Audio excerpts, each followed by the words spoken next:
Mourad Draman, 65 ans, compte une dizaine de milliers de plongées au compteur. C'est un véritable vétéran des aventures sous-marines. Ce Stambouliote s'est installé dans la petite station balnéaire de Kaş, au sud de la Turquie, et il y a fondé une école de plongée.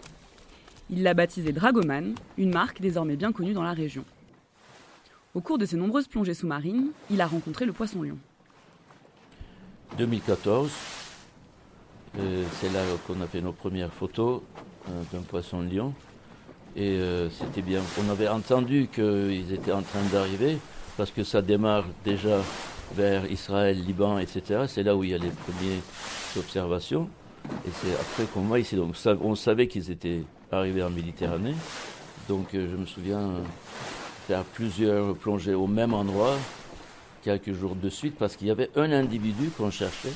Et puis on en a vu un autre, puis un autre, etc. On en a vu peut-être 5-6 au total en 2014.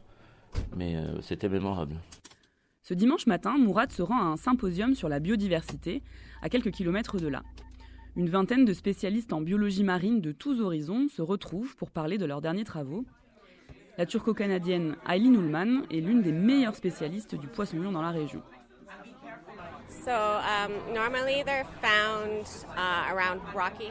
On les trouve normalement autour d'habitats rocheux, dans des endroits où ils peuvent se cacher. Leur estomac peut se dilater jusqu'à plus de 25 fois leur taille. Et les espèces indigènes ne les identifient pas comme des prédateurs, car elles n'ont pas le bagage évolutif nécessaire pour ça. Ils se nourrissent donc principalement d'espèces indigènes, mais ce sont surtout des petits aspirateurs. Ils sont comme des hoovers et ils aspirent la nourriture. Le plus gros que j'ai trouvé ici jusqu'à présent pesait 1,2 kg. Et aux États-Unis, ils viennent d'en trouver un qui pesait 1,8 kg. Ce sont des monstres. La communauté scientifique est formelle. La protection des écosystèmes passe par l'élimination des espèces invasives. C'est désormais aux hommes d'assurer la tâche des grands prédateurs qui ont disparu du bassin méditerranéen. La pêche au trident se révèle être la méthode la plus efficace.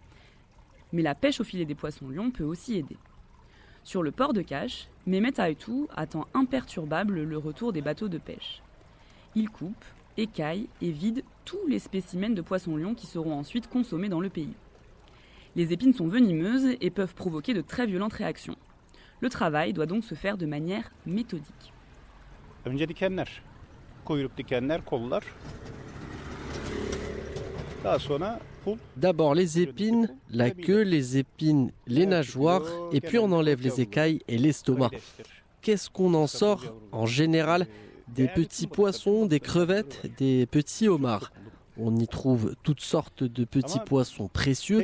J'ai été beaucoup piqué, mais cela n'a pas beaucoup d'effet sur moi car je vis avec la mer depuis que je suis gamin.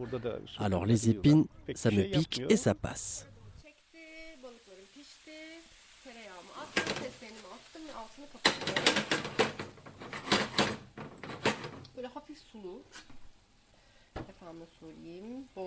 L'association de préservation de la Méditerranée rachète les kilos de poissons aux chalutiers pour encourager la pêche.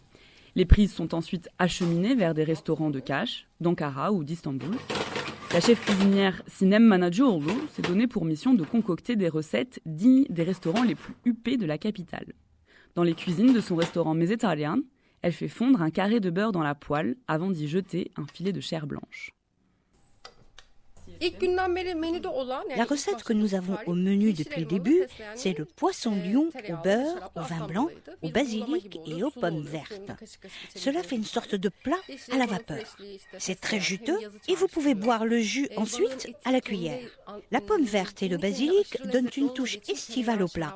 Comme la chair du poisson est légèrement neutre, le beurre, le vin et l'ail lui donnent du goût. C'est une recette très appréciée et nous ne l'avons jamais retirée de la carte. Popularisé dans l'émission de télé-réalité MasterChef, le poisson-lion séduit de plus en plus d'enseignes.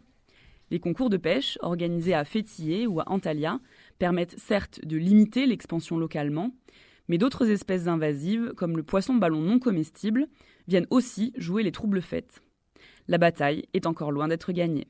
À Istanbul, Céline Pierre Magnani pour Média 1.